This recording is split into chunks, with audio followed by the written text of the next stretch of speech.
The narrative introduces a certain Jew named Apollos, born at Alexandria, an eloquent man, mighty in the scriptures. He arrives in Ephesus already instructed in the way of the Lord, fervent in spirit, speaking and teaching accurately the things concerning Jesus, though he knew only the baptism of. Here stands a man positioned at the threshold of two ages. He possesses the scriptures, the law, and the prophets, and from them he proclaims Jesus. His understanding is not false, yet it is incomplete. He knows the preparatory work, the baptism of John, which called Israel to readiness, to repentance in view of the nearness of the kingdom, but he has not yet grasped the fullness of what has been accomplished. John's baptism belonged to the closing voice of the Old Covenant order, announcing that the one to come would bring what John himself could not, the reality to which all shadows pointed. Apollos, therefore, stands as one who proclaims fulfillment while still tethered to anticipation. He speaks boldly in the synagogue.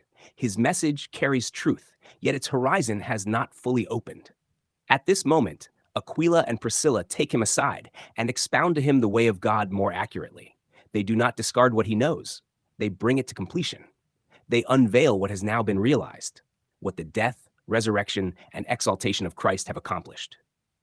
The movement from John's baptism to the completed understanding of Christ marks the transition from promise to fulfillment. The anticipation of cleansing gives way to the reality of it. The expectation of righteousness gives way to its establishment. The nearness of the kingdom gives way to its presence. Apollos receives this fuller understanding. There is no record of resistance, no hesitation, only advancement into clarity. What he once proclaimed in part, he now proclaims in fullness. The scriptures he already knew now unfold with greater brilliance, for they are no longer read as pointing forward, but as having reached their intended end. When he desires to pass into Achaia, the brethren write, exhorting the disciples to receive him. Upon arrival, he greatly helps those who had believed through grace. This statement anchors the entire account. Their belief is not rooted in human effort, nor in adherence to preparatory ordinances, but in grace. What Apollos now brings is not a system of striving, but a clearer unveiling of what has already been given. He powerfully refutes the Jews publicly, showing from the scriptures that Jesus is the Christ.